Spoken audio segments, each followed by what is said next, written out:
Alright, take two. So I'm making a video. This is the part two to the video I just recorded. And the video I recorded kind of went into my backstory because it's an emotional backstory, it's an emotional decision, emotional process I'm going through. But basically, this flat I'm in right now, it's my first service accommodation unit. And I'm actually giving it back. And before I was talked about why I'm giving it back, I wanted to talk about why I got into it, you know, why it's kind of important, or why it feels important in terms of giving it back. It's gonna look, is the angle gonna make sense? That's a reasonable angle. So yeah, basically, I made a video about this, but I got a phone call, so I kind of cut it short. But yeah, man, backstory, 2016 to 2018, I was getting involved with service accommodation. Me and my mum were in it together. I ended up taking a gap year. Now at gap year, I spent the majority of my time operating on service accommodations. Even looking through my notes, we used to have one in this building, one or two in this building. Ended up giving it back. Couldn't even picture why. But essentially, it's just a one-bedroom apartment. And within this building, personally, I know at least 5 to 6 operators. And one of the operators, I know they've got at least 5 to 6 units. And I've seen some of their units, their 2 bedrooms, very nice. Their 2 bedrooms, very nice, open plan, nice, spacious. They done up the beds really nice, like luxury king size with the headboards. And the price that they're doing for the 2 beds is like the price I would need to achieve the profit I want at the 1 bedrooms. So that, in fact, let me break it down. So one of the reasons is going to be technically competition. And not yeah, it's going to be competition. And it's the competition with the hotels, it's going to be competition with other people in the building, within the area. As I said, we were starting this 2016, 2018, 2019, and even then, what has been successful is not really 1-bedroom properties. That's not really what was in the portfolio. So I was kind of going against the grain taking this, but as I was saying, I really felt like I manifested this, and I really did want it at the time. Tell you the backstory. So as I was in uni these times, I wanted my first own unit to do my own kind of operations. Obviously, I'd already been helping manage and operating 10, 20, 30 units. So going in and out, linens, checking in guests, checking out, that was second nature to me. But I wanted my own with the own rent responsibilities and whatnot. So went out, and I always thought, because most of my units in Canary Wharf, yeah, get myself a nice little 1-bedroom in Canary Wharf, 2-bed in Canary Wharf, it'll be perfect. It's near the units, it's a 1 bed. If I need to do some work inside it, it's perfect. Cool. So I was always manifesting that, always planning on it, praying for it, giving dua. Then I remember in uni, I saved up quite a bit of money, like 5 to 8 to get the first unit. Extenuating circumstances happened anyway, so that wasn't that time yet. But anyway, I remember when this opportunity came up. So I was actually in London with a famous artist, African artist. We were helping him find some property potentially. So then I got the appointment coming to my calendar. I've got a system to help that brings leads in and sets appointments with leads automatically. So I remember seeing this opportunity. This landlord had a portfolio landlord, had a property in E14, 1 bed. I was like, it's perfect. This is what I've been always wanting. I've been doing deals before then and there, but this was when I thought like, yeah, I might want to take this one on. So I remember I called him straight away. He's like, hey, I've set an appointment, let's do it at the appointment time. I was like, yeah, this guy, millionaire, setting appointments with me. I felt so proud at that moment in time. Anyway, got on the call, set up the viewing, went to go see it. I remember when I went to go see him for the first time to the viewing, I'll never forget, he pulled up in the Bentley Bentayga. I was like, I found myself a whale. This is gonna be my journey. This is gonna be, because we got another landlord like that with another property, rich man, hella properties, hella cars. I was like, I found my own one. So cool.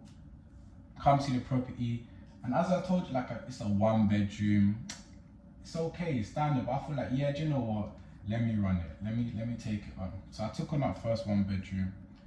A few months later, I took on another one in the same building, and a few months later, I had another one, and I would have taken that as well. But the only reason I didn't get that is he had some Chinese students who paid the whole year's rent up front cash. How can you say no to an offer like that? No, fair enough. Which is good, I probably didn't end up taking it in the end. So throughout the years, it's been okay for me. It's got good bookings where I've made a lot of profit in a month. It's had slow months where nobody's really been in there for a month. It's only had 1 or 2 bookings. I should probably spend some time to look over the year and see what I actually did. But to be honest, one of the reasons was competition that I told you. The second, he's increasing the rent on me. So what it was initially when I got it was 1,800, and he wanted to put up to 2,000. We ended up kind of in the middle at 1925, which is okay. Okay, it's possible. I was looking to kind of like, my initial thought was like, when it first came up that it was going back, I was like, do you know what, that's good, I want to give it back and I can get my deposit back. Then I was like, I don't really want to give it back. I want to keep it. It's emotional. And I was talking about this in the other take. I've had this multiple situations here where I kind of get this ego where it's like, nah, I can't lose. I don't take losses.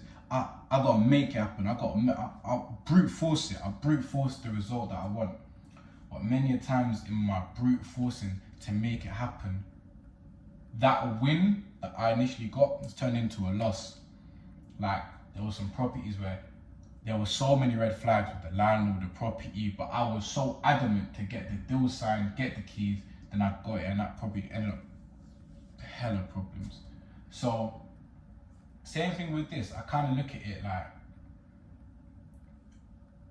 one of my main rationales is, look, I've got the other one in the building, higher floor, a bit nice. I kind of prefer it as well personally if I was going to keep one. They've very rarely been double booked. Like, I can count on my hand, maybe like three to 5 max times they've been double booked. So if in 12 months they've only been double booked 3 times, that means 80% of the time I'm not actually making a significant amount of difference from having 2, because usually it's, which one do I want to put in, not, this one's booked out. Maybe there's these small days, but things like that, it's not a major difference. So one of them's competition. 2, I've got 2. I'm gonna keep the other one. I'm gonna keep one, even if it's not that profitable, because I like having a 1-bedroom service apartment in Canary Wharf where if I need to, I can just do work. Like, whilst I've been getting ready in this one, I've just been in the other one doing work, creating content, making things happen. Now, the third reason is what I talked about in my other video, is how I'm trying to scale my business right now. And like I said, that's inshallah, we're trying to get to 10K per week. We're not there right now, so with the grace of Allah and time and patience, inshallah, we can get there. So, and that's the business, not me personally, that's the business. I'm in the business different now, we're separating now. So, yeah, what we're trying to look into is more of these stable, long-term agreements with governments, insurance, families, all that kind of stuff. We're looking more towards that. That's where the market is going. Like, if 2016 to 2018, even 2019 was service accommodation time, then this year, 2024 to going forward, is going to be social housing. That's just where the market is going. That's where the money is right now. So, something like a 1-bedroom, it's extremely hard to get something like this, especially because I'm in Canary Wharf, to book, because the rates on 1-beds and what people are really, even on guaranteed rents or nightly rates, it's just too tight with the rent. It's just too tight.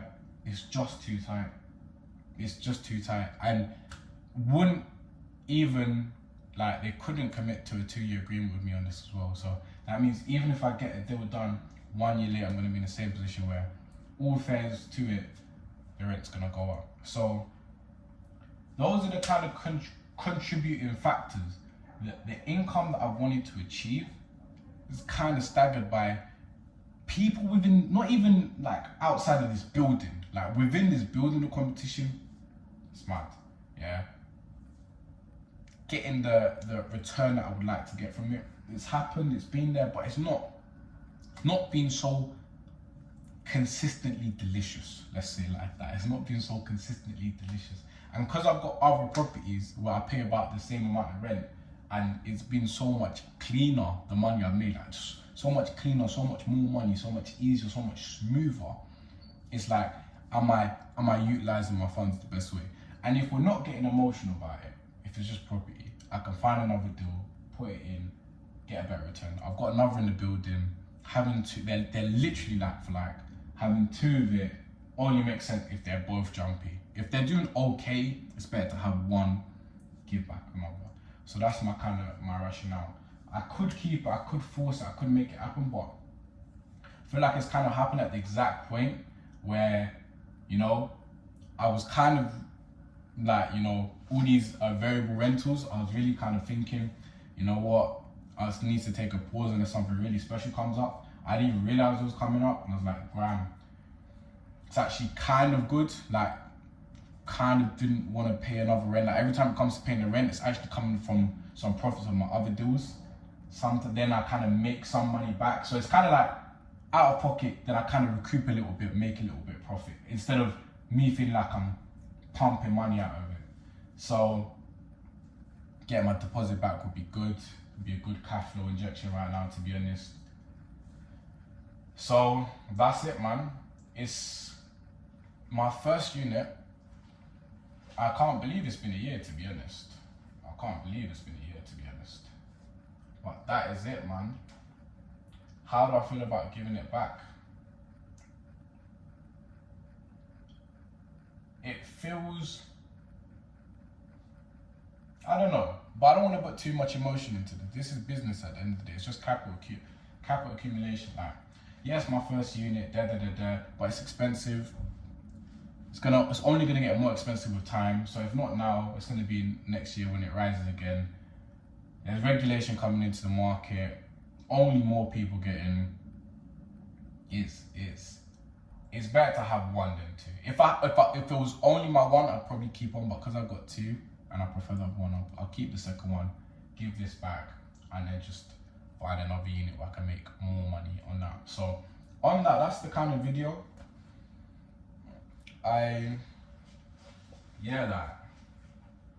don't know if it's an emotional thing. I feel like, yeah, a little bit, but it's okay, because at the end of the day, we're in this for business and profit. And if funds can be allocated, like literally, when I'm profiting from this, it's gonna be in the 500 to £1,000. Best case scenario.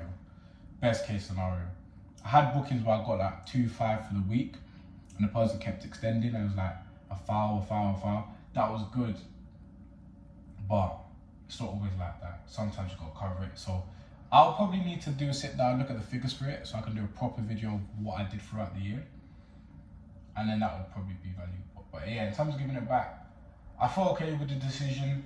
One, I'll be happy to get my deposit back. That'd be some nice cash. Two, I've got another one. They're rarely double booked. 3, the profit I can get from it is like, for what I'm paying, I literally have deals where it's better capital accumulation, where I'm paying about the same rent. Like, I had another unit where I was paying rent 1,800 as well. I was making double what I was making on this, and it was hands off. I didn't have to do anything. So given I know opportunities like that exist, and given the way I know the market is going, high value properties, high rental properties in Canary Wharf is not really the wave right now. You know, if I was gonna do something like this, it'd have to be a bit more special. So this one, I don't regret the decision to take it on. In fact, I really liked it. I really liked having it. I really liked the opportunity. It was really nice to have two. But yeah, going into the next stage of the journey, you know, like they said, when you want to go into the next stage in my how I'm scaling 10K per week, having more of this was not in the plan. It's not really in the plan. If anything, taking this away is kind of a benefit, because it takes away of the variable income and will allow me to be more fixed. So yeah, it's technically a loss, but it's actually a gain, because gaining that stability and not having to do the check-ins, check-outs, all of this, running around, limiting that is definitely the way I want to take it. So it's been a nice journey. I appreciate the opportunity. I've still got business with the landlord. A very cool, very nice guy. He told me he sold the Bentley Bentayga as well. So, you know, even everything's got to change, you know, even if it's just in a humble Range Rover nowadays. So that's that story, man. So next video, if I can, I will probably do all the figures and whatnot. So look forward to doing that. Thank you for your time, man. Appreciate it.